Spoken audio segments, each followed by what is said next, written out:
और जगतजननी मां जगदम्बा के चरणों में नमन करता हूं। ये मां का जो घर है, महादेव का मंदिर और मां का घर, इसमें ये शिव शक्ति कथा तो भगवान की है, लेकिन हमारा भगवान की चर्चा यहाँ बैठकर करें, ये हमारा सबका सौभाग्य है। सारी बहनें जो यहाँ पर आए, सब तैयार होकर आइए। यहाँ जितना गाना बजाना है ना, गीत संगीत, ये आप ही की जिम्मेदारी है। हमने कोई भी गाने वाला यहाँ पर नहीं बुलाया, आप ही लोगों को। कृष्णानंद जी कहाँ गए महाराज? आप स्वामी जी आ जाइए। हम कथा करना छोड़ चुके थे, लेकिन हमारी बहन जी, सती बहन जी जो है, एक दिन इन्होंने यज्ञ में आदेश दिया कि कथा करनी है, कथा भी माँ की कथा करनी है। तो माँ और महादेव की कथा, और उसमें फिर योगेश्वर का भी ध्यान और मर्यादा पुरुषोत्तम भगवान श्री राम का भी ध्यान। भगवान के सभी भगवत स्वरूपों पर हम लोग चर्चा करेंगे। ये जो ब्राह्मण बिहार से आए हुए हैं, जो माँ और महादेव का यज्ञ यहाँ कर रहे हैं, इन सबको बहुत बहुत साधुवाद देता हूँ। अब मैं स्वामी कृष्णानंद जी से, महाराज जी से अनुरोध करता हूँ, महाराज जी गणपति वंदना करेंगे और एक कोई माँ का गीत याद है? स्वामी जी माँ का गीत याद नहीं है आपको? बहन जी याद है कोई माँ का गीत? भैया ढोलक वोलक तो ला दो पंडित जी। भैया चले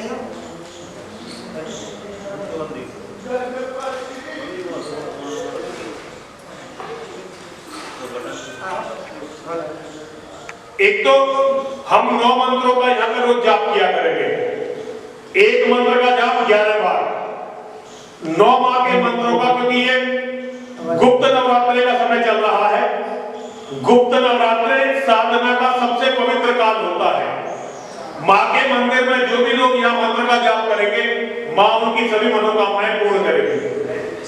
तो आइए पहले गणपति वंदना, और गणपति वंदना के बाद एक माँ का गीत पढ़ी बिराजी, एक माँ का गीत, और माँ के गीत के बाद हम लोग कथा, छोटी छोटी 2 कथाएं करेंगे और मंत्रों का जाप करेंगे, और कल से भी पूरी कथा शुरू करेंगे।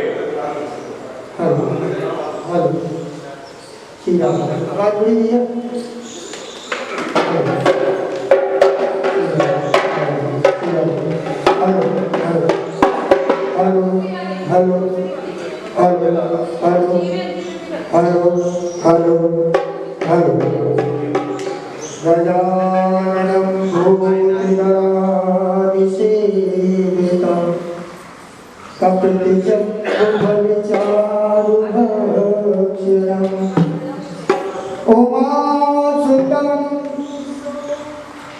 शोकविनाशकारिकं नमामि गौरी।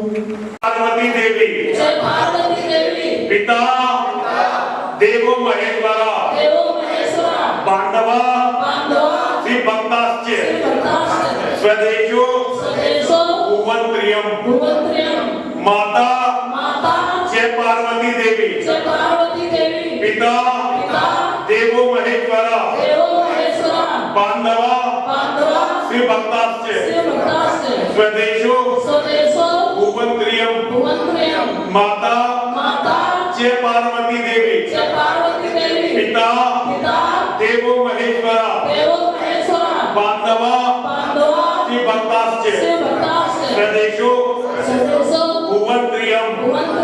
देवादिदेव भगवान महादेव श्री हम सबके पिता है। जगत जननी माँ जगदम्बा पार्वती हम सबकी माता है।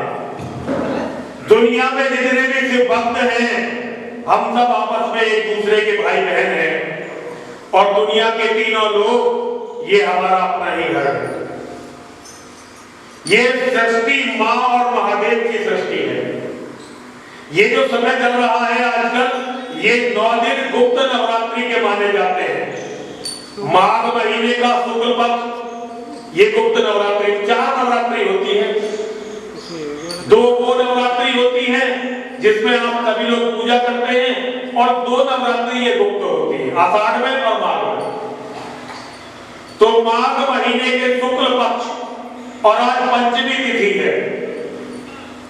आज ये हमारी माँ सरस्वती, जो हमारे धर्म में ज्ञान की, विज्ञान की, संगीत की, वाणी की और कला की देवी है, उनका जन्म हुआ था।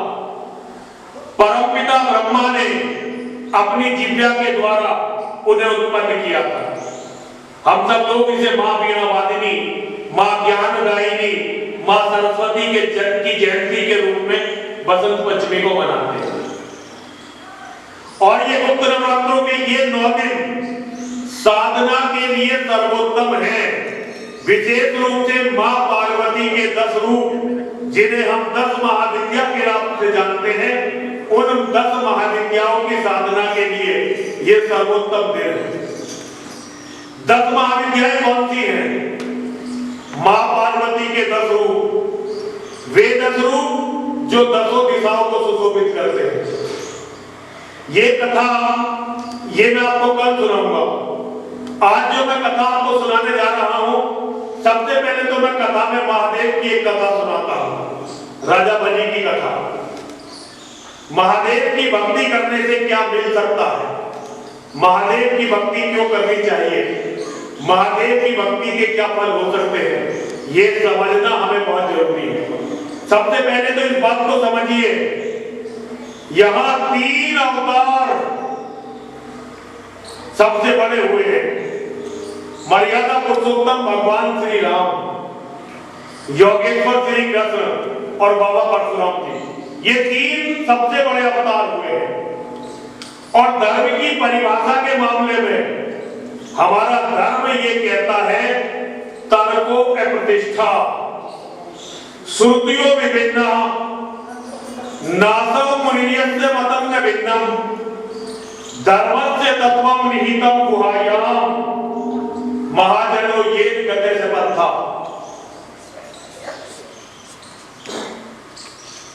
तर्क के द्वारा हम धर्म की किसी भी बात को सिद्ध नहीं कर सकते और किताबों में हमारे जितने भी धर्म ग्रंथ हैं, हमारी जितनी भी श्रुतियां हैं, हमारी जितनी भी स्मृतियां हैं, हमारी जितनी भी पवित्र पुस्तकें हैं, उनमें कुछ ना कुछ भिन्नता जरूर होती है। और नासौ मुनियस्य मतम में भिन्नम, ऐसे कोई दो ऋषि, ऐसे दो कोई मुनि, दो महात्मा, दो संत, दो साधु, दो विद्वान, दो मनीषी नहीं होते जिनके मत में कुछ ना कुछ भिन्नता ना हो।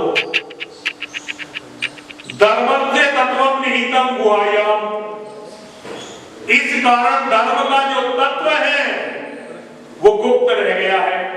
अब करना क्या चाहिए? महाजनो येन गते से पंथा, जिस रास्ते पर हमारे बड़े लोग, हमारे महापुरुष, हमारे पितृ, हमारे अवतार चले हैं, उसे ही चलने योग्य रास्ता मानना चाहिए, चलने योग्य पथ मानना चाहिए। और सबसे बड़े कौन हुए? मर्यादा पुरुषोत्तम भगवान श्री राम, योगेश्वर श्री कृष्ण और बाबा परशुराम जी। इन्होंने और जो कार्य किए उनके तो बड़े लंबे वर्णन हैं, कुछ मैं भी करने का प्रयास करूंगा और सारी दुनिया इनके कार्यों का वर्णन करती है। लेकिन एक कार्य इन तीनों ने किया, वो कार्य था इस धरती पर आकर महादेव और मां की पूजा। मां और महादेव के अलग अलग रूपों की पूजा भगवान श्री राम ने भी की, योगेश्वर श्री कृष्ण ने भी की और भगवान परशुराम जी ने भी की। जब हमारे सबसे बड़ों ने मां और महादेव की पूजा की है तो हमें भी मां और महादेव की पूजा करनी चाहिए। बहुत सारे लोग अपनी पूजाओं के तर्क ढूंढते हैं। मैं ये कहता हूं आस्था का कोई भी तर्क नहीं होता। जो काम हमारे बाप दादा, उनके भी बाप दादा, उनके भी बाप दादा, भगवान राम और भगवान राम से पहले वाले भी लोग करते आए हैं, वही हमारा करणीय कर्तव्य है। हमारे ऋषि मुनि, हमारे अवतार, हमारे पूर्वज मां और महादेव की पूजा करते आए हैं, हमें मां और महादेव की पूजा करनी चाहिए। मां और महादेव की पूजा किए बिना हमारा उद्धार हो ही नहीं सकता। हमें कभी भी मां और महादेव को भूलना नहीं है। एक कथा आती है राजा बलि की कथा, लेकिन राजा बलि की कथा से पहले मैं बसंत पंचमी से जुड़ी एक कथा आपको सुनाना चाहता हूं। हम में बहुत बड़े बड़े भक्त हैं, मां के बहुत बड़े बड़े भक्त हैं। मैं भी अपने आप को मां का भक्त मानता हूं, लेकिन कलयुग में मां का एक बहुत बड़ा भक्त हुआ जिसने मां के नाम के लिए अपने प्राण दिए, मां के नाम के लिए स्वामी जी प्राण दिए। मां के ऐसे भक्त का नाम था वीर हकीकत राय, और आज बसंत पंचमी के दिन उसे फांसी लटकाया गया था, सूली पर चढ़ाया गया था। आज के दिन बसंत पंचमी हकीकत राय का बलिदान दिवस भी है, मां सरस्वती का प्राकट्य दिवस है। मां सरस्वती आज ही के दिन परमपिता ब्रह्मा की दिव्या से उत्पन्न हुई थी, और मां के एक बहुत बड़े भक्त वीर हकीकत राय का बलिदान दिवस है। ये आज से लगभग 350 साल पुरानी बात है। ये सती चौहान जी के कारण हो रही है। हमारा कथा का हम छोड़ चुके थे, लेकिन इन्होंने यज्ञ में बैठ के, हम यज्ञ में बैठे हुए थे, तब इन्होंने आदेश दिया कि आपको कथा करनी है और मां की कथा सुनानी है। अब इनकी बात टालते तो है नहीं, और हमने इनसे कहा भाई रोज यजमान जो है आप ही को लाने हैं, यजमान आके पूजा करेंगे और प्रसाद बांटेंगे, यजमानों की जिम्मेदारी है। नहीं आया करेंगे। और माँ और महादेव की कथा हम यहाँ करते रहेंगे। तो मैं आपको बता रहा था माँ के एक बहुत बड़े भक्त की कहानी कथा मैं आपको सुना रहा था। लगभग 350 साल पहले की बात है, 300 या 350 साल पहले की बात है। भैया क्या जनरेटर आया नहीं है क्या? ये अपना वाला जनरेटर चल रहा है क्या और बाहर से आया है?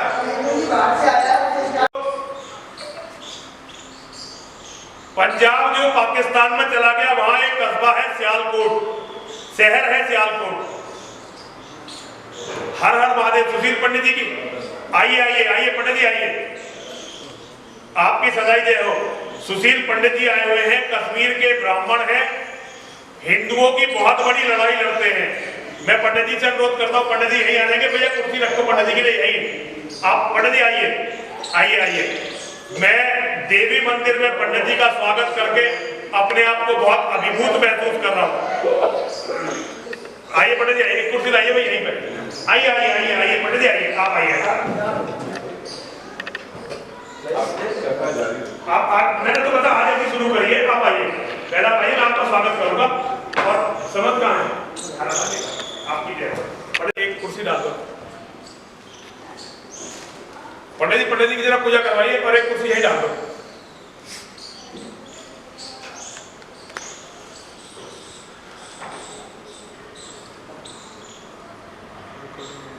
आपने टीवी पे देखा होगा, बहुत लड़ाई लड़ते हैं हिंदुओं के लिए। सुशील पंडित नाम है इनका, कश्मीर के रहने वाले हैं। नाम सुना। जी जी जी, बहुत प्रसिद्ध आदमी है भारत के। तो ये उस समय गुरुकुल व्यवस्था खत्म हो गई थी, गांवों में मदरसे थे छोटे छोटे, वहां मौलवी पढ़ाया करते थे। तो एक बहुत अमीर आदमी थे लाला जी, उनका बेटा था हकीकत राय। तो अब बच्चों को पढ़ाने की कोई और जगह तो थी नहीं, लाला जी ने अपना बेटा मदरसे में दाखिल करवा दिया। अब बेटा पढ़ने में बहुत तेज था, मुसलमानों के बच्चे पढ़ने में अच्छे नहीं थे, हिंदुओं के 2-4 बच्चे थे, उसमें हकीकत राय पढ़ने में सबसे ज्यादा होशियार थे, एक्स्ट्राऑर्डिनरी इंटेलिजेंट थे। तो मुसलमानों के लड़के उनसे चिढ़ते थे। एक दिन जो मौलाना था, मौलवी था मदरसे का, उसे कहीं बाहर जाना पड़ गया। अब मुसलमानों के लड़कों ने देखा भाई ये बहुत अच्छा मौका है, इस मौके का फायदा उठाना चाहिए,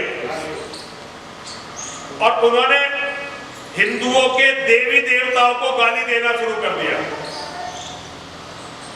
अब बाकी, क्योंकि मुसलमानों का राज था, बाकी तो कोई बोला नहीं, लेकिन हकीकत राय को गुस्सा आ गया। जब तक और देवी देवताओं की बात चलती रही, हकीकत राय चुप रहे। बात आ गई देवी दुर्गा पर, और देवी दुर्गा को मुसलमानों ने गाली देना शुरू कर दिया।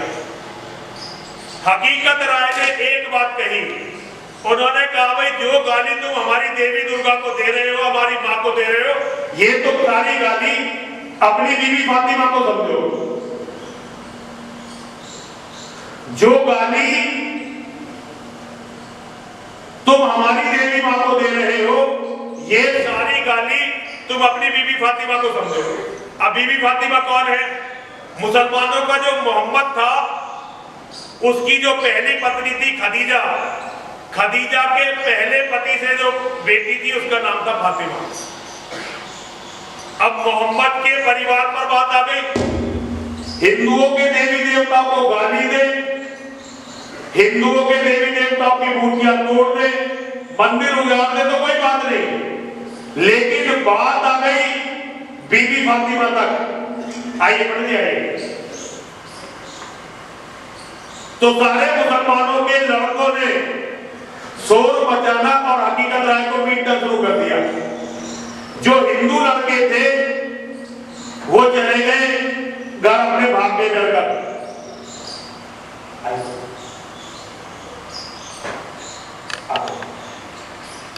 अब वो हिंदू लड़के अपने घर भाग गए, हकीकत राय अकेले रह गए। पहले तो उन्हें बहुत मारा गया, जब उन्हें बहुत पीट लिया तो मौलाना आ गया। मौलाना ने कहा भाई तुम इसे क्यों मार रहे हो?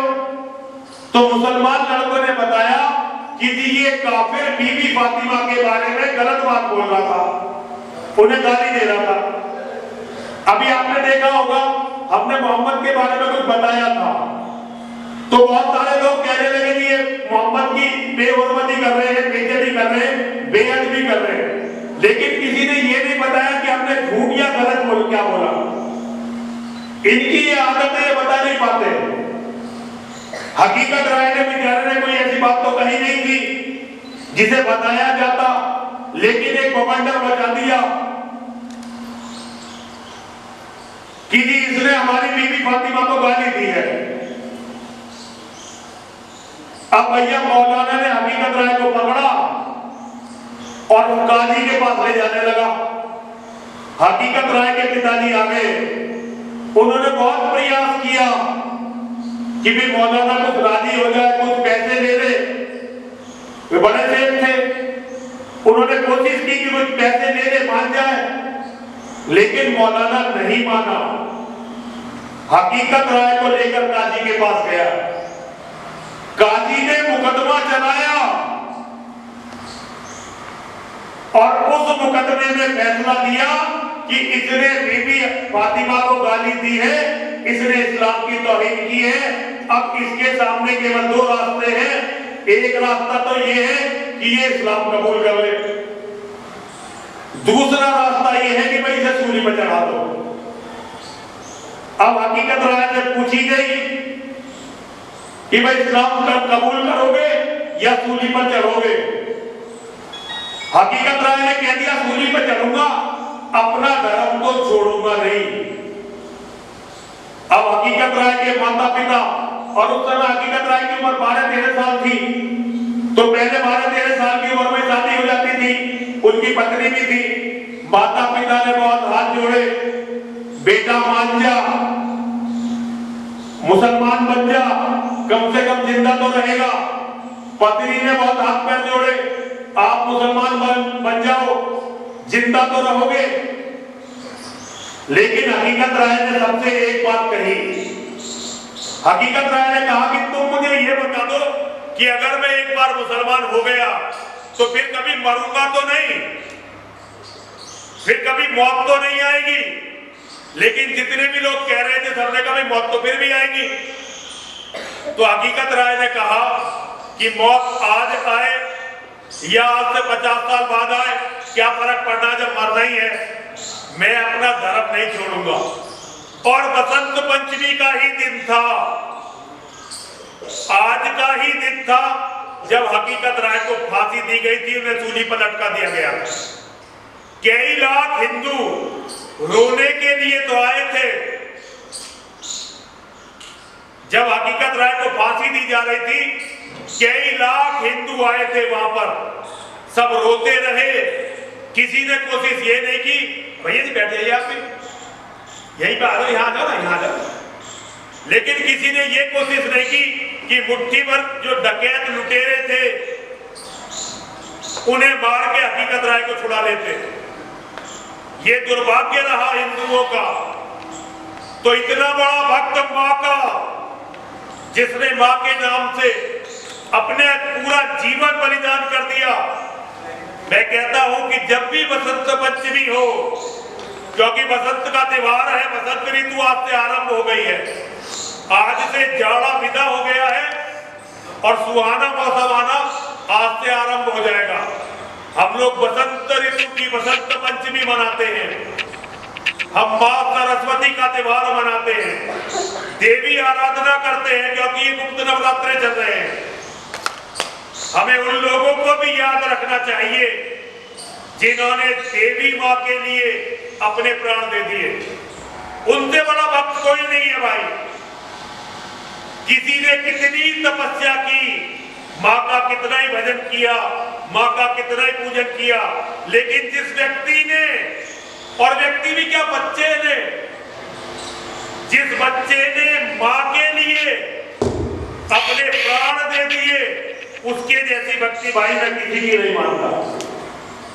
जो मानते होंगे, मैं उस बच्चे के जैसी, उस बालक के जैसी भक्ति किसी की नहीं मानता। और किसी को अमरता कहते हैं। हकीकत राय हमेशा 13 साल के रहेंगे, जैसे भगत सिंह हमेशा 23 साल के रहेंगे। ये लोग सदैव अजर रहेंगे, सदैव अमर रहेंगे। ना तो इन्हें कभी वृद्धावस्था आएगी और ना ही कभी इनकी मृत्यु होगी। ये हमेशा अमर रहेंगे। जो धर्म के लिए बलिदान दे देते हैं वो सदा ही अमर हो जाते हैं। अब मैं भोले बाबा की एक कथा आपको बताना चाहता हूं। जो जब से मैं कथा कर रहा हूं, मैं शुरुआत किसी कथा से करता हूं। बहुत पुरानी बात है सतयुग की। एक शराबी था, वो जुआ भी खेलता था और वेश्याओं के पास भी जाता था। मतलब उसमें दुनिया का कोई ऐसा ऐब नहीं था, ऐसी कोई बुरी आदत नहीं थी जो उस शराबी में नहीं थी। एक दिन वो जुआ खेलने बैठा और उस दिन उसकी किस्मत कुछ अच्छी थी। वो जुए में जीतने लगा और उसने बहुत सारे पैसे जुए में जीत लिए। जुए में पैसे जीतने के बाद उसका ये मन किया कि मैं अब जाता हूं अपनी प्रेमिका के पास। उसने बहुत अच्छी तरह से नहाया धोया, तैयार हुआ, कुछ फल खरीदे, कुछ फूल खरीदे, कुछ इत्र खरीदा, कुछ पैसे जेब में रखे और अपने प्रेमिका के घर की तरफ चलने लगा। जाते जाते एक जगह उस व्यक्ति को ठोकर लगी और सामने ठोकर लगने से वो व्यक्ति गिर गया। उसके सिर में चोट लगी। कुछ समय के लिए वो व्यक्ति अचेत हो गया। अचेत होने के बाद थोड़ी देर बाद उसे होश आया। होश आने के बाद उसने देखा कि मैं तो उठ ही नहीं पा रहा हूं। बहुत उठने का प्रयास किया लेकिन वो उठ नहीं पाया। उसको कुछ ऐसा आभास हुआ कि मृत्यु तेरे नजदीक आ गई है, तेरा अंतिम समय आ गया है। अंतिम समय में उसे कुछ सद्बुद्धि आई। उसने इधर उधर देखने का प्रयास किया तो उसे एक शिवालय दिखाई दिया। घनघोर पापी है, जुआरी है, गलत काम करता है, शराब भी पीता है। ऐसा कोई पाप नहीं है जिसे नहीं करता है। लेकिन आज उसका कोई सौभाग्य उदय हुआ और उसे शिवालय दिखाई दिया। उसने अपने साहस को, अपनी शक्ति को समेटा, पूरा दम लगाया और जो सामान उसने अपनी प्रेमिका के लिए खरीदा था, इकट्ठा किया था, उसे लेकर शिवालय की तरफ चल दिया। वहां उसे शिवलिंग दिखाई दिया। उसने अपना अंतिम समय समझकर बड़े मन से वहां भोले बाबा को प्रणाम किया और जो सामान, जो फल फूल, इत्र, द्रव्य अपनी प्रेमिका को देने के लिए जा रहा था, वो वहां उसने शिवार्पित कर दिया। देवाधिदेव भगवान महादेव शिव को चढ़ा दिया। उसी समय यमदूत आए और उसे यमराज के दरबार में ले गए। जब उस व्यक्ति को यमराज के दरबार में ले जाया गया तो उस व्यक्ति के पापों का और पुण्यों का हिसाब करने जब चित्रगुप्त बैठे तो चित्रगुप्त ने यमराज जी को बताया कि हे प्रभु, ये जन्म जन्मांतर का, युग युगांतर का, कल्प कल्प के खाते में तो केवल पाप ही पाप है। यमराज ने कहा कि कोई भी पुण्य नहीं है इसके खाते में। चित्रगुप्त बोले एक पुण्य है इसके खाते में। अपनी मृत्यु से पहले, अपने अंतिम समय में इसने बड़े मन से महादेव की पूजा की है। जो कुछ इसके पास था इसने सब कुछ महादेव को अर्पित कर दिया। धर्मराज ने हिसाब लगाया और हिसाब लगाने के बाद कहा कि भाई इसे नरक में ले जाओ और अब जब तक सृष्टि रहेगी तब तक ये नरक में रहने वाला है। जब इसका नरक का वास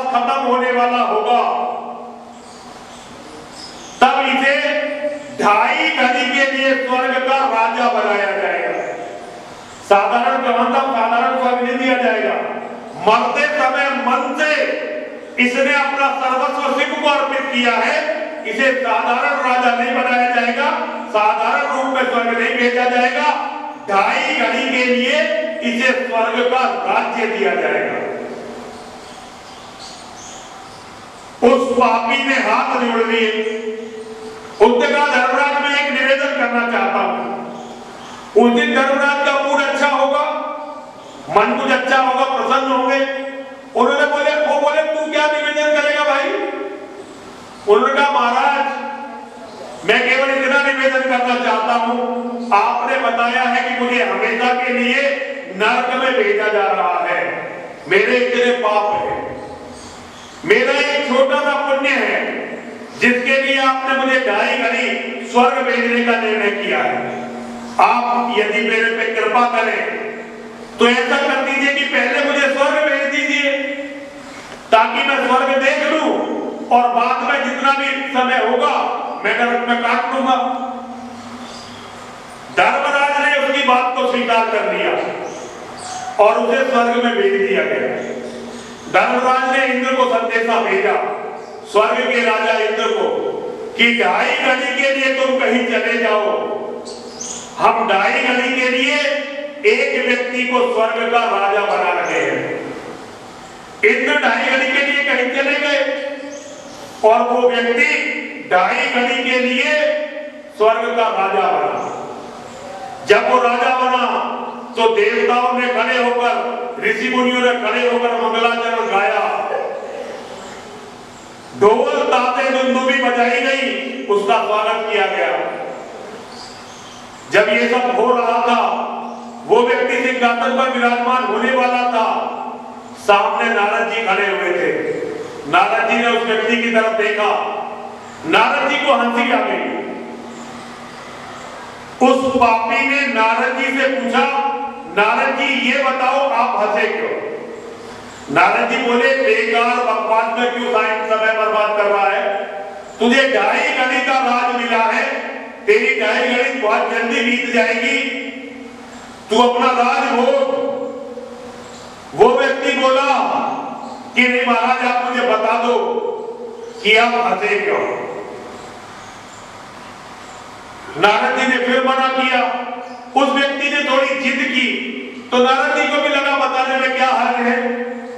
नारद जी ने कहा कि तूने शिव का नाम लेकर अपना छोटा सा सामान भोले बाबा पर चढ़ाया था, तो तुझे 2.5 घड़ी स्वर्ग का राजा बनाया गया। अगर तू अपने जीवन में अच्छे कार्य करता और महादेव की भक्ति करता तो हो सकता है कि तू स्वर्ग का परमानेंट राजा बन गया होता, लेकिन तेरी किस्मत में यह नहीं था। उस व्यक्ति को जैसे गुरु मंत्र मिल गया, उसने कहा अच्छा कोई बात नहीं, मैं अभी 2.5 दिन का तो राजा हूं। उसने देवताओं को आदेश दिया कि पूरी ब्रह्मांड में जहां भी कहीं योग्य ब्राह्मण है, उस योग्य ब्राह्मण को खोज कर लाओ।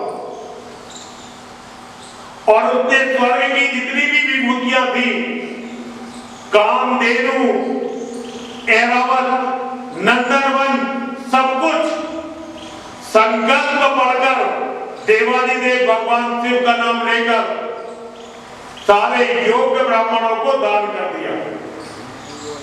2.5 घड़ी तक वो दान करता रहा। 2.5 घड़ी में ही उसने पूरा स्वर्ग का ऐश्वर्य दान कर दिया। 2.5 घड़ी के बाद इंद्र आए। इंद्र ने देखा उनका सिंहासन नहीं है, स्वर्ग खाली है, स्वर्ग की सारी विभूतियां कहां चली गई? उन्होंने पूछा भाई क्या हुआ? उन्हें बताया गया, इंद्र को बताया गया कि सब कुछ तुम्हारा इस पापी ने दान कर दिया है। इंद्र को बड़ा क्रोध आया और इंद्र ने धर्मराज को बुलाकर कहा कि महाराज कितना बड़ा तुमने कैसा व्यक्ति भेज दिया, इस व्यक्ति ने तो पूरे स्वर्ग को उजाड़ दिया, तुरंत इस व्यक्ति को लेकर जाओ और इसे नरक में भेज दो। इंद्र की बात सुनकर धर्मराज हंसने लगे। धर्मराज ने कहा, इतने दिनों तक आपने स्वर्ग पर राज किया, लेकिन आपकी आसक्ति अभी कहीं गई नहीं। इस व्यक्ति को देखो, इसे 2.5 घड़ी के लिए राज मिला, ये दान में लगा रहा। आप केवल ऐश्वर्य के भोग में लगे रहते हैं। ये व्यक्ति अब आपसे भी उत्तम हो गया है।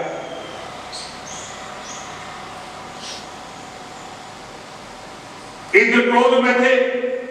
इंद्र ने कहा, महाराज ये कुछ भी हो गया है, इसे यहां से लेकर जाओ, हम इसे स्वर्ग में नहीं रख सकते, इसे नरक में भेज दो। धर्मराज ने कहा, इसने केवल 2.5 घड़ी में इतना पुण्य अर्जित कर लिया है कि अब इसे कभी भी नरक नहीं भेजा जा सकता। इंद्र बोले, नरक तो भेजोगे नहीं, स्वर्ग में मैं रखूंगा नहीं, तो अब क्या किया जाए? अब किया ये जाए, ये किया गया कि इसे दोबारा पृथ्वी पर भेजा जाएगा। और दैत्यराज प्रहलाद, जो राक्षसों के भी राजा थे, लेकिन भगवान के सबसे बड़े भक्तों में से एक थे, प्रहलाद के पोते के रूप में उन्हें धरती पर भेजा गया। प्रहलाद के पुत्र थे विरोचन, और विरोचन के पुत्र राजा बलि, बलि के रूप में उस पापी को धरती पर भेजा गया। और उसे इतनी तीक्ष्ण बुद्धि दी गई कि उसे अपने सारे पूर्व जन्म याद थे, उसे अपने किए हुए सारे पाप और स्वर्ग में जो उसने पुरुषार्थ जो दान किया वो उस व्यक्ति को याद था। राक्षसों के कुल में पैदा होकर भी वो व्यक्ति अपने दादा प्रहलाद की तरह भगवान का भक्त बना और सबसे बड़ा दानी बना। अपने समय का सबसे पराक्रमी राजा बना और उसने अपने पराक्रम से पूरी धरती को जीत लिया और उसने स्वर्ग को भी जीत लिया। जब स्वर्ग को जीत लिया तो सारे राजा इकट्ठे होकर, स्वर्ग के राजा, सारे देवता इकट्ठे होकर भगवान के पास पहुंचे और भगवान से निवेदन किया कि इससे हमें छुटकारा दिलवाइए। भगवान ने कहा, इससे छुटकारा दिलवाने की क्या जरूरत है? आप लोग तो कुछ अच्छे काम करते नहीं हो देवता होकर भी। ये तो राक्षसों के कुल में पैदा हुआ, फिर भी इतना बड़ा दानी, इतना बड़ा धर्मात्मा। लेकिन जब राक्षसों का राजा इतने पवित्र काम करेगा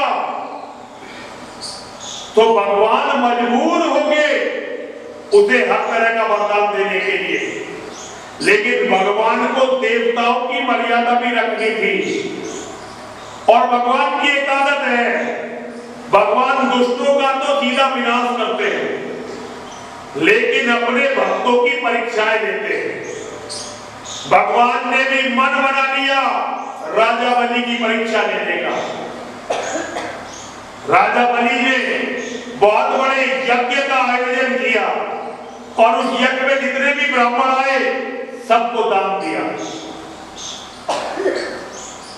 भगवान विष्णु भी आए, एक बौने का बौना बामन एक छोटे से ब्राह्मण का वेश बनकर आए। राजा बलि के गुरु, दैत्यों के राक्षसों के जो गुरु थे, कुल गुरु शुक्राचार्य जी, उन्होंने अपनी दिव्य दृष्टि से पता लगा लिया कि भगवान विष्णु आ रहे हैं और उन्होंने बलि से कहा कि बलि देखिए, विष्णु जो है ये बहुत बड़ा छलिया है और ये तुझे छलने के लिए आ सकता है। तूने दान का संकल्प ले रखा है, ये दान लेने के बहाने तेरे पास आ सकता है और तू यदि अपना भला चाहता है, तू अपनी अच्छाई चाहता है तो उसे मना कर दियो, दान मत दियो। मैं इशारा कर दूंगा कि कौन विष्णु है, तू फिर उसे दान मत दियो। राजा बलि ने कहा कि ये तो मेरा कोई पुरुषार्थ, मेरा कोई सौभाग्य उदय हुआ है यदि सृष्टि के परमेश्वर, पूरी सृष्टि के स्वामी श्री हरि विष्णु मेरे पास भीख मांगने के लिए आ रहे हैं, इससे बड़ी बात मेरे लिए क्या हो सकती है। अगर वो मेरे पास आकर मेरे प्राण भी मांगे तो मैं उन्हें अपने प्राण भी दे दूंगा, एक क्षण की भी देरी नहीं लगाऊंगा।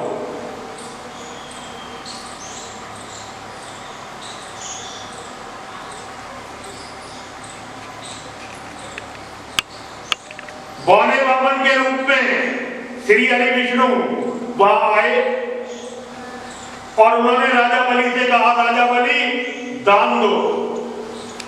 शुक्राचार्य जी ने इशारा किया कि ये विष्णु है, लेकिन राजा बलि ने अनसुना कर दिया।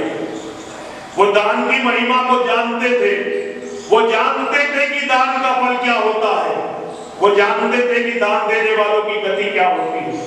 और कितना बड़ा सौभाग्य है कि भगवान दान मांगने के लिए आए हैं। आज भगवान को मना करके ये अभियंत मैं अपने सिर पर नहीं दूंगा, भगवान जो मांगेंगे वही दान करूंगा। अब भगवान तो परीक्षा लेने के लिए आए थे। भगवान ने कहा कि राजा बलि, क्या तुम मुझे मेरा इच्छित दान दे सकते हो? बलि ने कहा, महाराज जो आपको मांगना मांग लीजिए, जो आप कहें आप मांग लीजिए। भगवान ने कहा तो पहले संकल्प पढ़ो। राजा बलि ने संकल्प पढ़ा, भगवान अब मुझे 3 पग धरती दे दो। 3 पग, मेरे 3 पगों के बराबर धरती मुझे दे दो।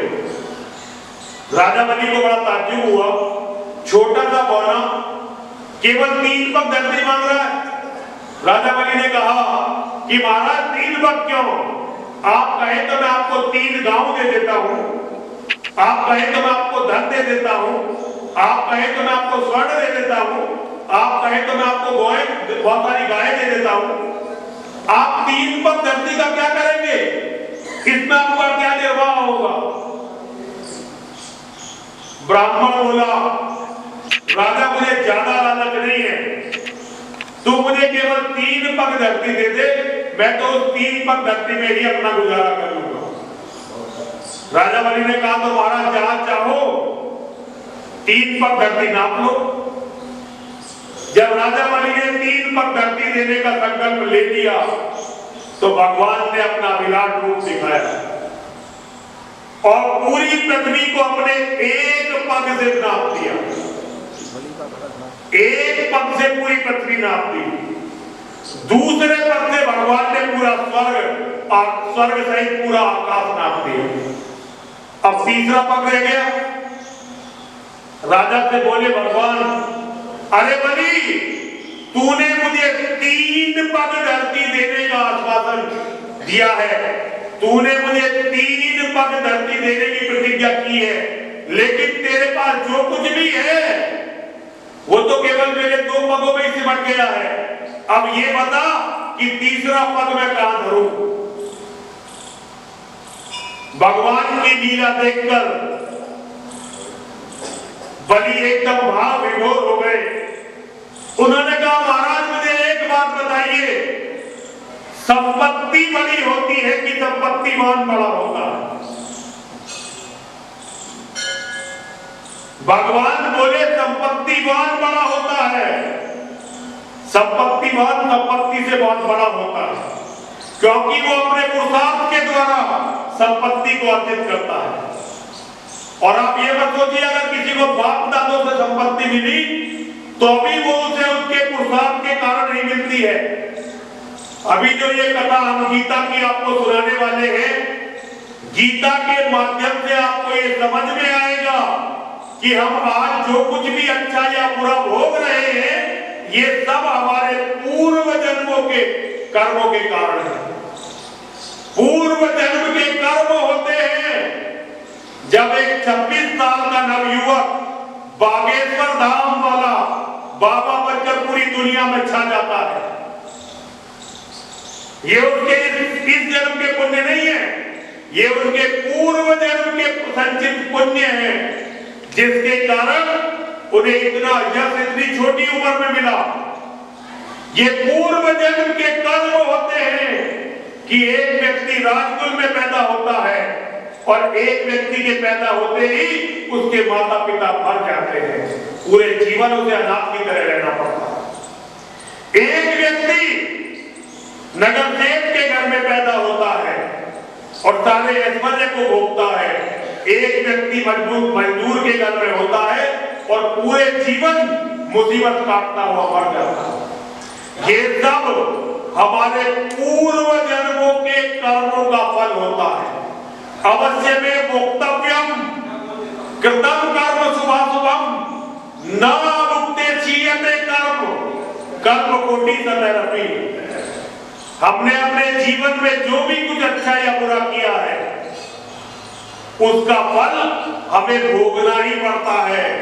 हमारा किया हुआ कर्म चाहे लाखों करोड़ों कल्प बीत जाए, 4 युग सतयुग त्रेता द्वापर और कलयुग, इन 4 युगों को बनाकर मिलाकर एक कल्प बनता है। हमारा धर्म कहता है लाखों करोड़ों कल्प बीत जाए, जब तक हम अपने द्वारा किए हुए कर्म का फल भोग नहीं लेते। अच्छा है तो सुफल मिलेगा, बुरा है तो दंड मिलेगा। जब तक हम अपने कर्मों के फल को भोग नहीं लेते तब तक हमारा कर्म समाप्त नहीं होता, ये हमारा धर्म कहता है। तो आज बलि बताते हैं, महाराज बताइए मुझे, संपत्ति बड़ी होती है कि संपत्तिवान बड़ा होता है? और भगवान कहते हैं बलि संपत्ति बड़ी नहीं होती, संपत्तिवान बड़ा होता है जो अपने कर्मों के द्वारा, अपने पौरुष के द्वारा, अपने पुरुषार्थ के द्वारा संपत्ति को अर्जित करता है। तो राजा बलि कहते हैं कि यदि आप ये समझते हैं कि संपत्ति संपत्तिवान से बड़ी होती है, संपत्तिवान संपत्ति से बड़ा होता है, तो आप देख लीजिए आपने मेरी सारी संपत्ति 2 पगों में समेट दी। अब तीसरा पग आप मेरे यहां मेरे शीश पर, मेरे शरीर पर धरिए और मुझे स्वीकार करिए। भगवान अति प्रसन्न हो जाते हैं, भगवान भाव विभोर हो जाते हैं। भगवान कहते हैं कि बलि तुम्हारे जैसा दानी आज तक कोई नहीं हुआ, इस सृष्टि पर तुम्हारा यश सदैव अमर होगा, तुम स्वयं सदैव अमर होगे, कभी भी मृत्यु तुम्हें खा नहीं सकेगी, किसी भी तरह की मृत्यु तुम्हें खा नहीं सकेगी। और अब ये बताओ, तुमने तो अपना सब कुछ मुझे दे दिया, अब तुम मुझे ये बताओ कि मैं तुम्हें क्या दूं? राजा बलि हंसने लगे। राजा बलि ने कहा महाराज आप तो अभी मुझसे मांग रहे थे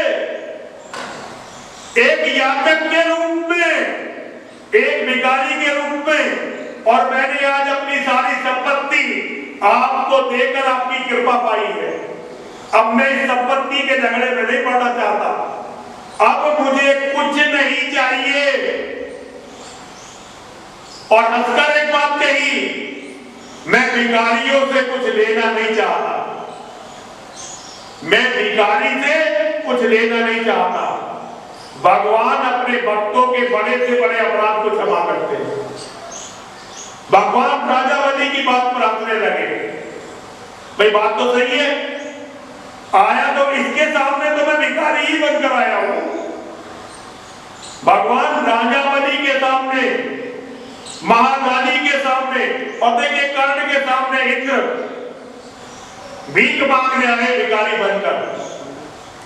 आपका पुरुषार्थ, आपका पराक्रम, आपका पौरुष यदि प्रबल है तो भगवान आपके पास जरूर आएंगे, ये मेरा अटल विश्वास है। भगवान हंसने लगे। बलि कह तो तुम सही रहे हो, आया तो मैं भिखारी ही बनकर हूं, लेकिन फिर भी मैं तुम्हें कुछ देना चाहता हूं।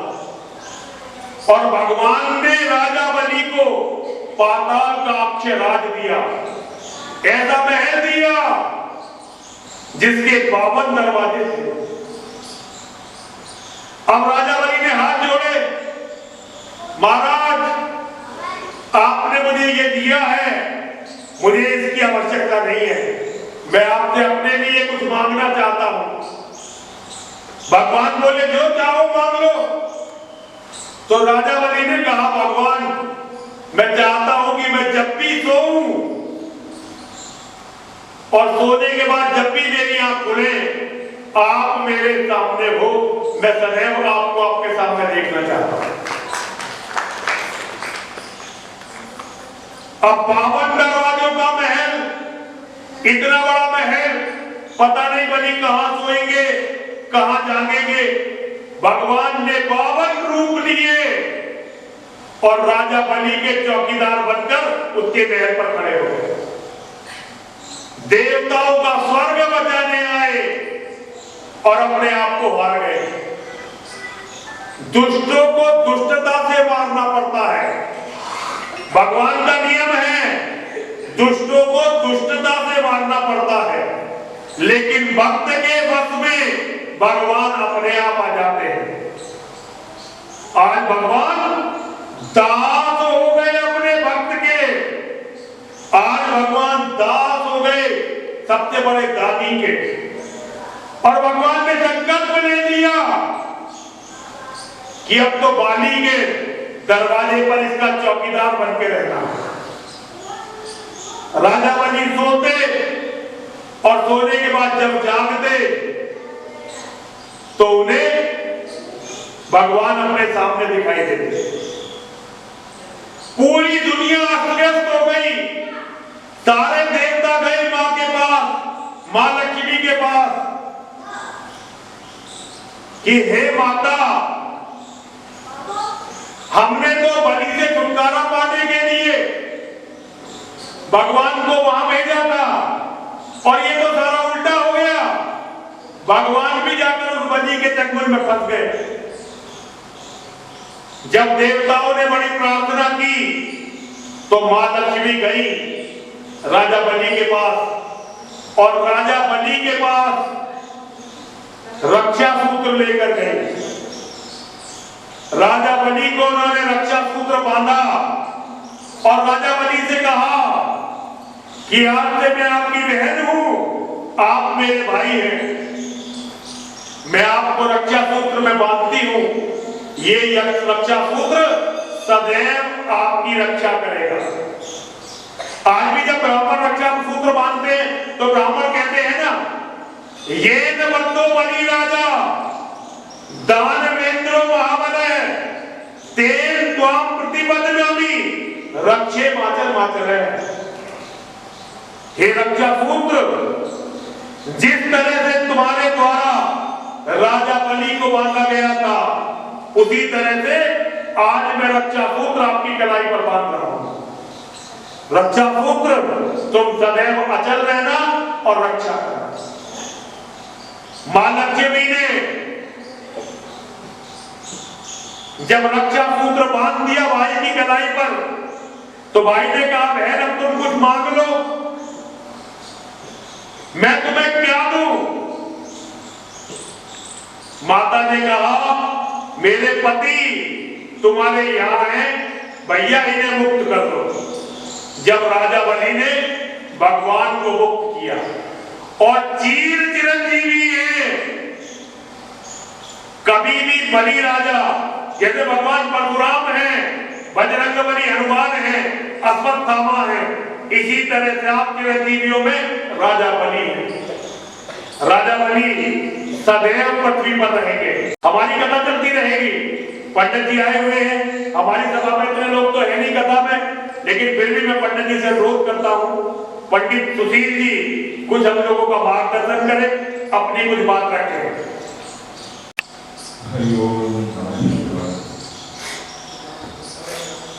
आज बसंत पंचमी है ये मेरा सौभाग्य है, वो भाग्य है कि आज इस दिव्य स्थान पर माँ ने बुलाया है और स्वामी जी के सानिध्य को मैंने प्राप्त किया है।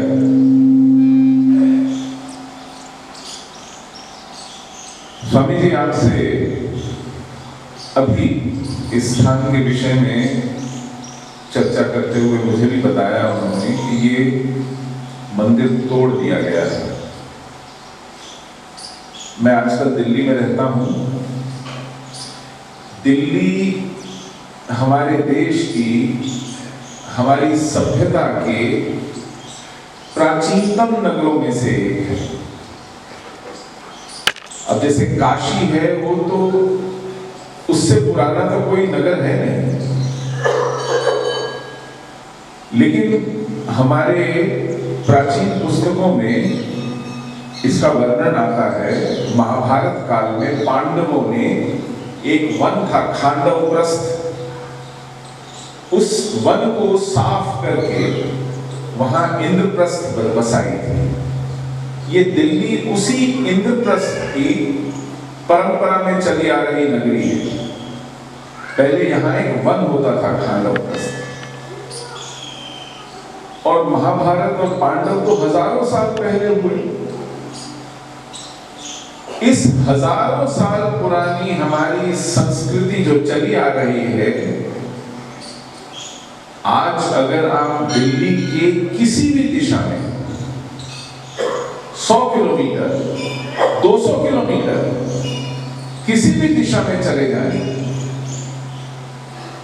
इस 5, 7, 8, 10 हजार साल पुरानी संस्कृति का एक भी अवशेष आपको नहीं मिलता, एक भी मंदिर आपको देखने को नहीं मिलता। आप कल्पना कीजिए, मैं आपको अपने साथ ले जाकर आज अभी 800 साल पुरानी मस्जिद दिखा सकता हूं, 200 साल पुराना गिरजा दिखा सकता हूं,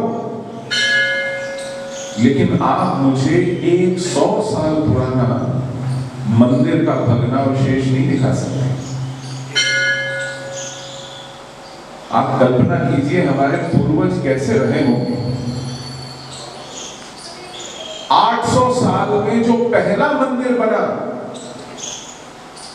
इस पूरे क्षेत्र में, इस दिल्ली में, वो 1934 में दिल्ली के मंदिर मार्ग पर लक्ष्मी नारायण मंदिर बना, जिसे लोग बिरला मंदिर के नाम से जानते हैं। वो 1934 में बनना शुरू हुआ, 1939 में बनना खत्म हुआ।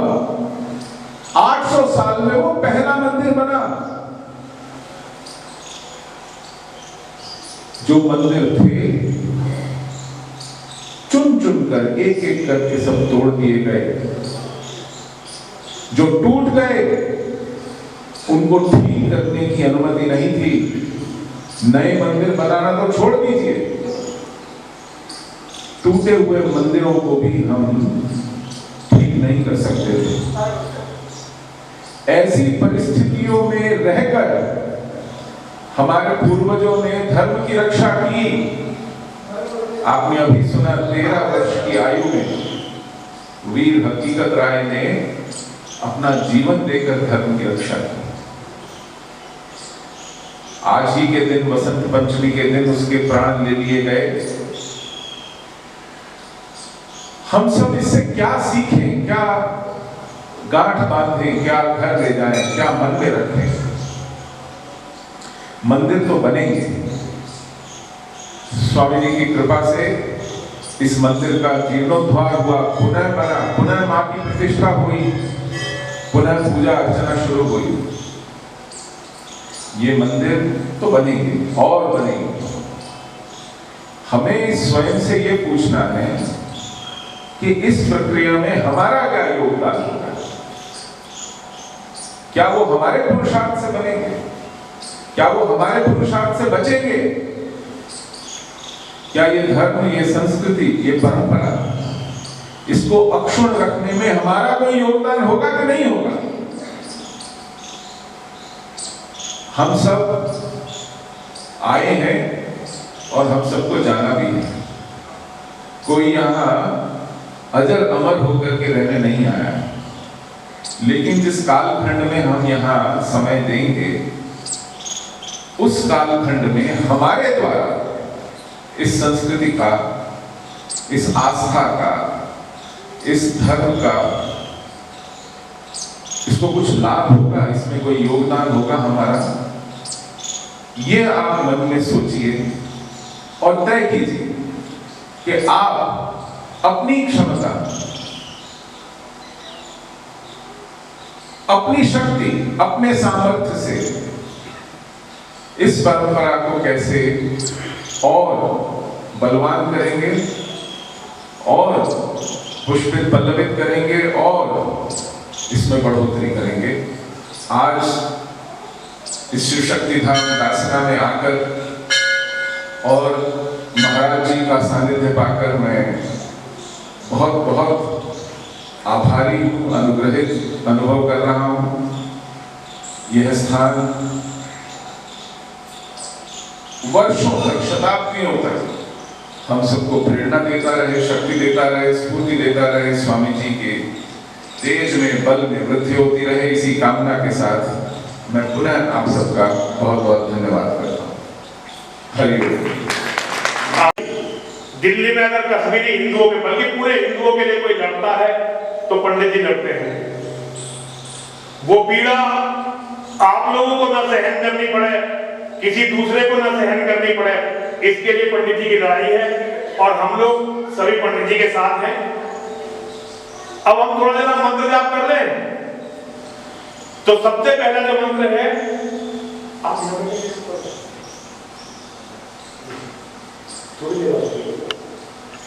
सबसे पहला मंत्र है,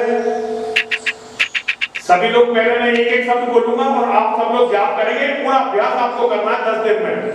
बोलिए ओम जयंती मंगला काली भद्र काली कपालिनी दुर्गा क्षमा शिवा धात्री स्वाहा स्वधा नमस्तुते। ओम जयंती मंगला काली भद्र काली कपालिनी दुर्गा क्षमा शिवा धात्री स्वाहा स्वधा नमस्तुते। ओम जयंती मंगला काली भद्र काली कपालिनी दुर्गा क्षमा शिवा धात्री स्वाहा स्वधा नमस्तुते। ओम जयंती मंगला काली भद्र काली कपालिनी दुर्गा क्षमा शिवा धात्री स्वाहा स्वधा नमस्ते। ओम जयंती मंगला काली भद्र काली कपालिनी दुर्गा क्षमा शिवा धात्री स्वाहा स्वधा नमस्तुते। ओम जयंती मंगला काली भद्र काली कपालिनी दुर्गा क्षमा शिवा धात्री स्वाहा स्वधा नमस्तुते। ओम जयंती मंगला काली भद्र काली कपालिनी दुर्गा क्षमा शिवा धात्री स्वाहा स्वधा नमस्तुते। ओम जयंती मंगला काली भद्र काली कपालिनी दुर्गा क्षमा शिवा धात्री स्वाहा स्वधा नमस्तुते। ओम जयंती मंगला काली भद्र काली कपालिनी दुर्गा क्षमा शिवा धात्री स्वाहा स्वधा नमस्तुते। जय त्वं देवी चामुंडे जय भूतार्तिहारिणी जय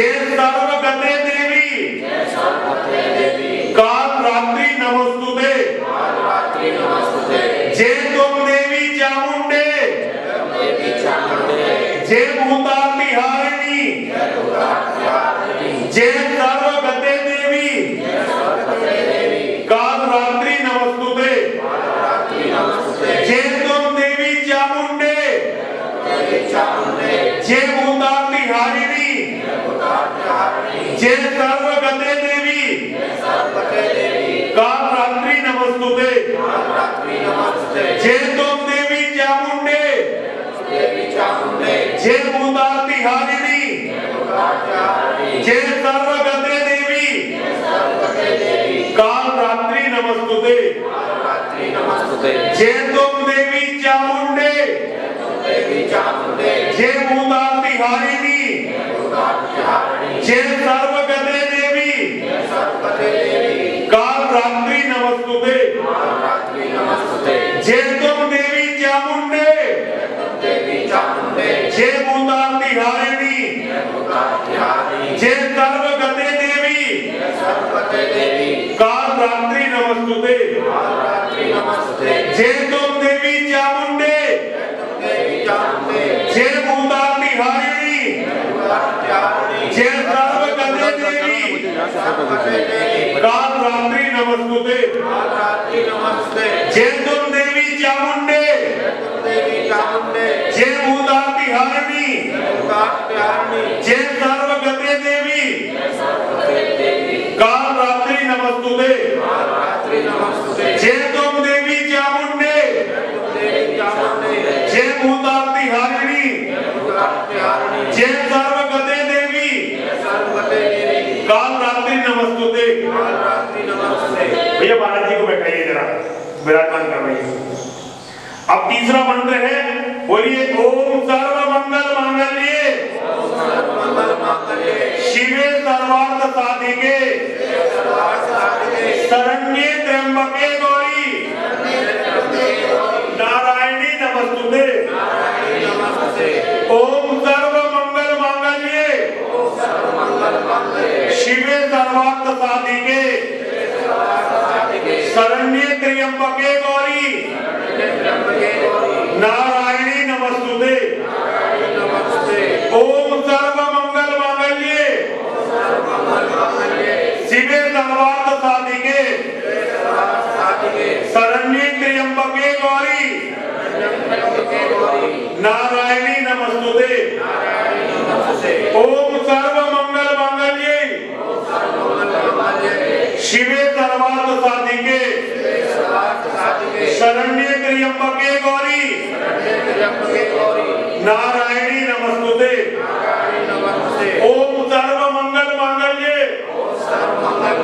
शिवे सर्वार्थ साधिके शरण्ये त्र्यंबके गौरी नारायणी नमस्तुते। ओम सर्व मंगल मांगल्ये शिवे सर्वार्थ साधिके शरण्ये त्र्यंबके गौरी नारायणी नमस्तुते। ओम सर्व मंगल मांगल्ये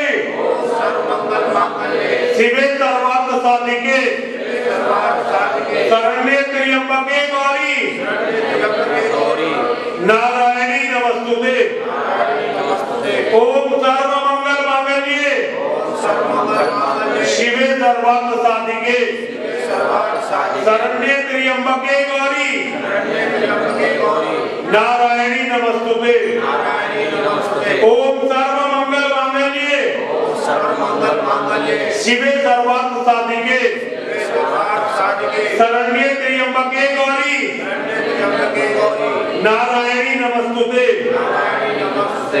अब चौथा मंत्र है माता, सभी बोलेंगे, बोलिए ओम देहि सौभाग्यम आरोग्यम देहि में परमं सुखम रूपम देहि जयम देहि यशो देहि विशो देहि देहि सौभाग्यम आरोग्यम देहि में परमं सुखम रूपम देहि जयम देहि यशो देहि द्विषो जहि देहि सौभाग्यम आरोग्यम देहि मे परमं सुखम रूपम देहि जयम देहि यशो देहि द्विषो जहि देहि सौभाग्यम आरोग्यम देहि मे परमं सुखम रूपम देहि जयम देहि यशो देहि द्विषो जहि ओम देहि सौभाग्यम आरोग्यम देहि मे परमं सुखम रूपम देहि जयम देहि यशो देहि द्विषो जहि ओम देहि सौभाग्यम आरोग्यम देहि मे परमं सुखम रूपम देहि जयम देहि यशो देहि द्विषो जहि ओम देहि सौभाग्यम आरोग्यम देहि मे परमं सुखम रूपम देहि जयम देहि यशो देहि द्विषो जहि देहि सौभाग्यम आरोग्यम देहि मे परमं सुखम रूपम देहि जयम देहि यशो देहि द्विषो जहि ओम देहि सौभाग्यम आरोग्यम देहि मे परमं सुखम रूपम देहि जयम देहि यशो देहि द्विषो जहि ओम देहि सौभाग्यम आरोग्यम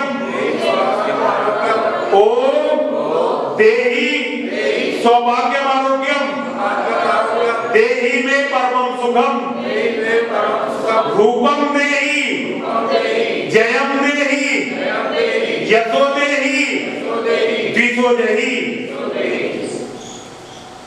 अब 5वें नंबर का मंत्र है, बोलिए ओम सर्व बाधा विनिर्मुक्तो धन धान्य सुधान्वित है मनुष्यो मत प्रसादे भविष्यति निसंशय ओम सर्व बाधा विनिर्मुक्तो धन धान्य सुधान्वित मनुष्यो मत प्रसादे भविष्यति निसंशय ओम सर्व बाधा विनिर्मुक्तो धन धान्य सुधान्वित मनुष्यो मत प्रसादे भविष्यति निसंशय ओम सर्व बाधा विनिर्मुक्तो धन धान्य सुधान्वित मनुष्यो मत प्रसादे भविष्यति निसंशय ओम सर्व बाधा विनिर्मुक्तो धन धान्य सुधान्वित मनुष्यो मत प्रसादे भविष्यति निसंशय ओम सर्व बाधा विनिर्मुक्तो मनुष्यो मत प्रसादे भविष्यति निसंशय ओम सर्व बाधा विनिर्मुक्तो धन धान्य सुधान्वित मनुष्यो मत प्रसादे भविष्यति निसंशय ओम सर्व बाधा विनिर्मुक्तो धन धान्य सुधान्वित मनुष्यो मत प्रसादे भविष्यति निसंशय ओम सर्व बाधा विनिर्मुक्तो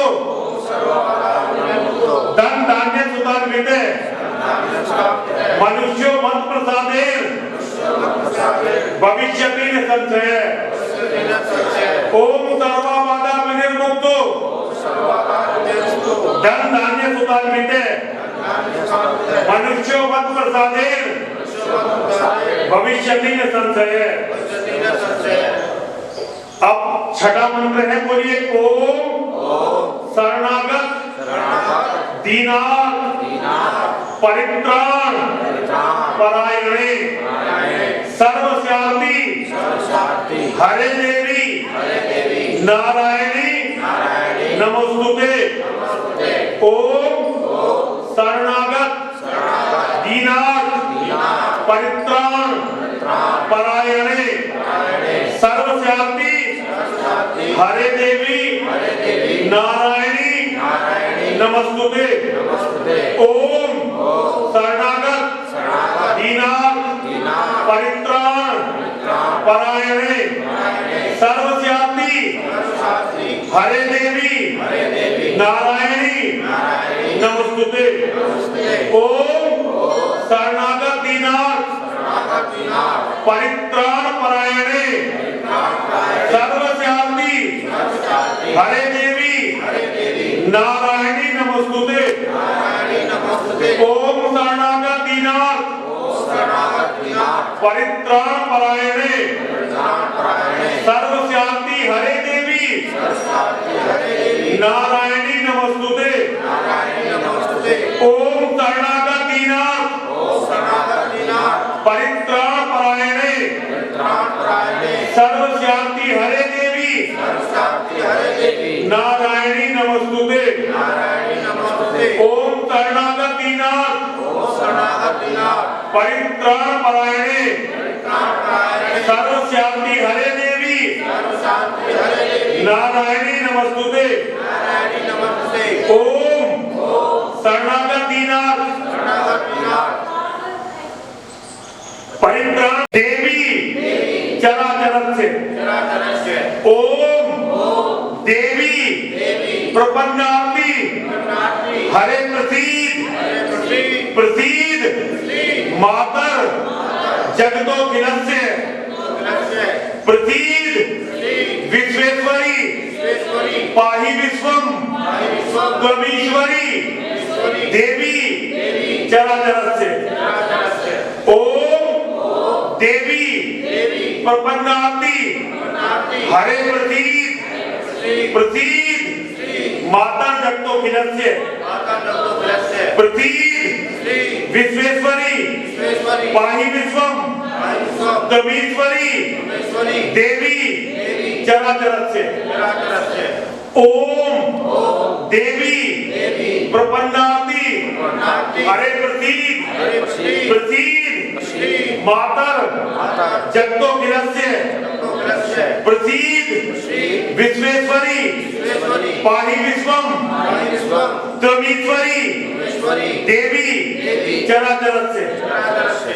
ओम देवी प्रपन्नार्ति हरे प्रसीद मातर जगतोखिलस्य। प्रसीद विश्वेश्वरी पाहि विश्वम त्वमीश्वरी देवी चराचरस्य। ओम देवी प्रपन्नार्ति हरे प्रसीद मातर जगतोखिलस्य। मातर जगतोखिलस्य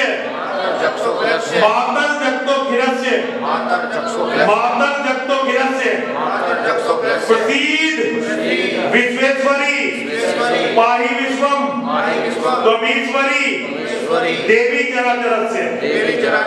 ओम देवी प्रपन्नार्ति हरे प्रसीद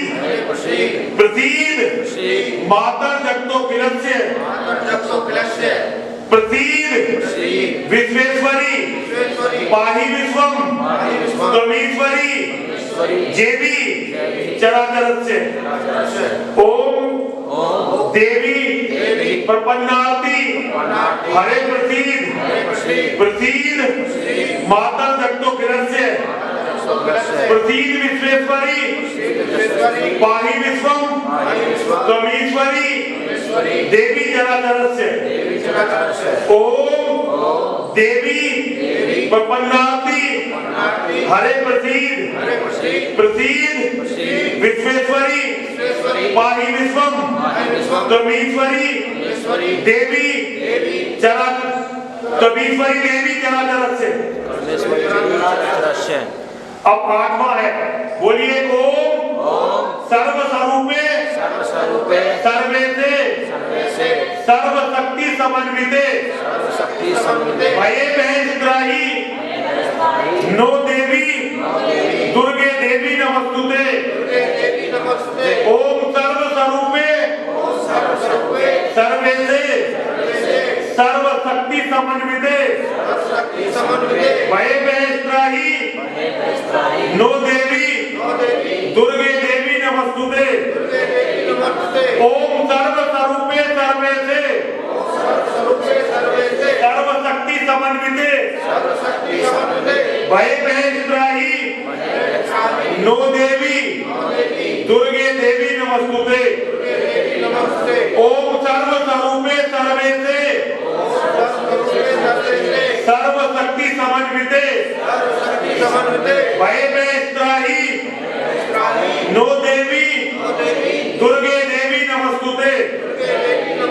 ओम सर्वस्वरूपे सर्वेसे सर्वशक्ति समन्विते भये भयंत्राही नो देवी दुर्गे देवी नमस्तुते। ओम सर्वस्वरूपे सर्वेसे सर्वशक्ति समन्विते भये भयंत्राही नो देवी दुर्गे देवी नमस्तुते। ओम सर्वस्वरूपे सर्वेसे सर्वशक्ति समन्विते भये भयंत्राही नो देवी दुर्गे देवी नमस्तुते। ओम सर्वस्वरूपे सर्वेसे सर्वशक्ति समन्विते भये भयंत्राही नो देवी दुर्गे देवी नमस्तुते। ओम सर्वस्वरूपे सर्वेसे सर्वशक्ति समन्विते भये भयंत्राही नो देवी दुर्गे देवी नमस्तुते। ये 8वां मंत्र है। अब है 9वां मंत्र, आज का अंतिम मंत्र। देखिए इन मंत्रों का सामूहिक जाप, जितने सारे मंत्र हम जाप कर रहे हैं, सारे टोटल मंत्रों का जाप हम में से हर एक को जितना लाभ होता है सबको प्राप्त होगा। सामूहिक मंत्र जाप से बड़ी साधना कोई नहीं होती। एक तो माता यज्ञ जिसमें आप लोग स्वाहा स्वाहा करके आहुति देते हैं, ये धर्म का सबसे बड़ा कार्य है, धार्मिक कार्य। और एक सामूहिक मंत्र जाप। अब अंतिम मंत्र है 9वां मंत्र। कल पंडित जी जब आप सब लोग आएंगे तो सनोज पंडित जी से एक पर्चा ले लेना, इनमें सारे मंत्र जपे, सब सारे मंत्र लिखे हुए होंगे। जब हमने सती बहन जी की कथा की थी तो सारे मंत्र आपको याद करवाए थे, लेकिन आप लोग जी सारे मंत्र तो आपने सभी को बस वही देवी हरे प्रसिद्ध, हाँ कोई बात नहीं, वो भी याद हो जाएगा ना। तो 9 दिन, ये 10 दिन हम बैठेंगे, 10 दिन में सारे मंत्र आप लोगों को याद हो जाएंगे। कल पंडित जी सबको कागज भी देंगे। अब सबसे आखिरी मंत्र है जो आपको घर में पाठ जरूर करना चाहिए। सुबह जब आप पूजा करें तब इसका पाठ करना चाहिए, और सोने से पहले हाथ मुंह धो के इसका जितना जाप कर सको आपको करना चाहिए। और कहीं नहीं तो बिस्तर में रजाई में बैठ के भी आप इसका जाप कर सकते हो। ये मत देखो कि कौन सी जगह है। कई बार हम सोचते हैं कि नहीं, देवी जहां हमारा मंदिर बना है वहीं जाके जाप करेंगे, इस चक्कर में जाप रह जाता है। अब ये अंतिम मंत्र है और इसका जाप रोज आपको करना है। वैसे तो माता आप कोई भी मंत्र जाप करो, लेकिन इस मंत्र का जाप सारी पूजा के साथ करना है आपको। बोलिए भैया, बेटा एक तरफ को जाओ, अंकुर को कहिए एक तरफ को जाओ। बोलिए ओम सर्वा बाधा प्रशमनम त्रिलोकस्य खिलेश्वरी एवमेव त्वया कार्या मस्मद बैरी विनाशनम। जो हमारे बैरी हैं, हमारे धर्म के बैरी हैं, हमारे परिवार के बैरी हैं, हमारे किसी भी प्रकार से बैरी हैं, माँ उन सबका विनाश करो। जितना नहीं ये बोलना नहीं है, मैं समझा रहा हूं आपको। सुनो। सबसे पहला मंत्र है ओम जयंती मंगला काली, हमारी जय करने वाली, हमारा मंगल करने वाली महाकाली। और ये अंतिम मंत्र महाकाली को समर्पित है। हर किसी को महाकाली के इस मंत्र का अपने घर में जाप करना चाहिए। बोलिए ओम सर्वा बाधा प्रशमनम त्रिलोकस्य अखिलेश्वरी एवमेव त्वया कार्या मद्मद वैरी विनाशनम ओम सर्वा बाधा प्रशमनम त्रिलोकस्य अखिलेश्वरी एवमेव त्वया कार्या मद्मद वैरी विनाशनम ओम सर्वा बाधा प्रशमनम त्रिलोकस्य अखिलेश्वरी एवमेव त्वया कार्या मद्मद वैरी विनाशनम ओम सर्वा बाधा प्रशमनम त्रिलोकस्य अखिलेश्वरी एवमेव त्वया कार्या मद्मद वैरी विनाशनम ओम सर्वा बाधा प्रशमनम त्रिलोकस्य अखिलेश्वरी एवमेव त्वया कार्या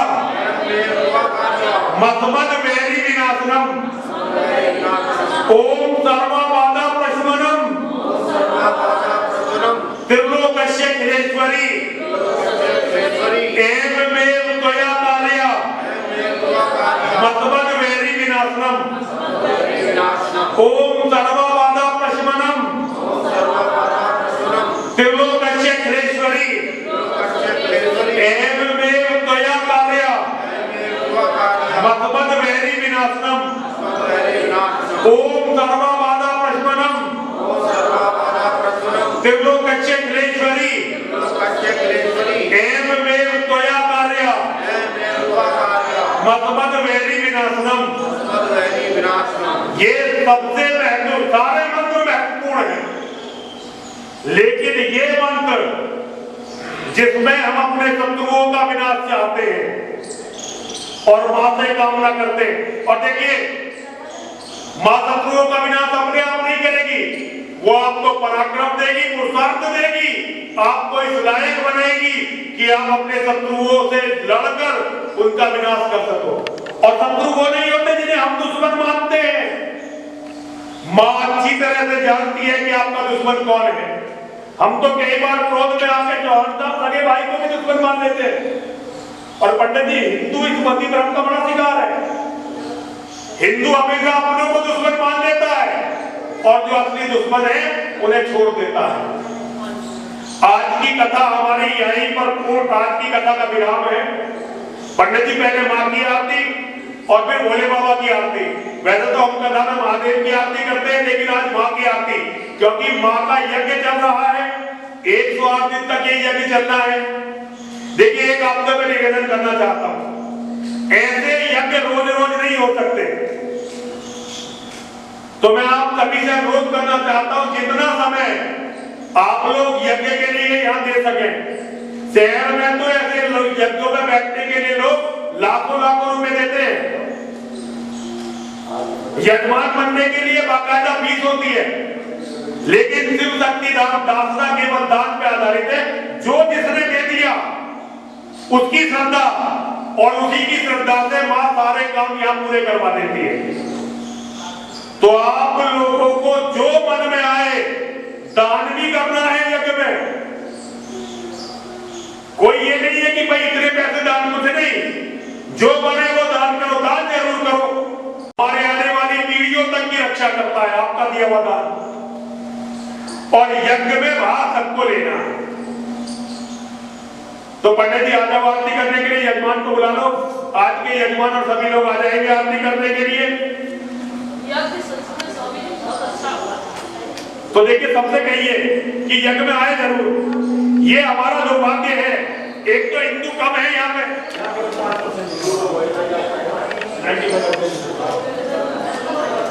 और वो भी लोग आते नहीं। तो मेरा आप सभी से अनुरोध है, यज्ञ का विचार करिए। 5 मई तक यज्ञ है, सुबह को होता है, शाम को होता है, यहाँ चंडी महायज्ञ होता है और उधर मां बगलामुखी का महायज्ञ होता है। चारों में से जिसमें मन करे उसमें भाग लीजिए, लेकिन यज्ञ में आहुति डालने आइए जरूर।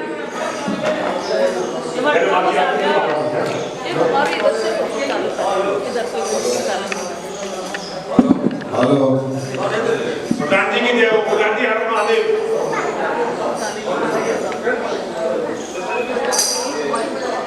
हरे ओम चंद्रमा मनसो जागृतो सूर्यो जायतः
जयति मैं ओंकारा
भगति मैं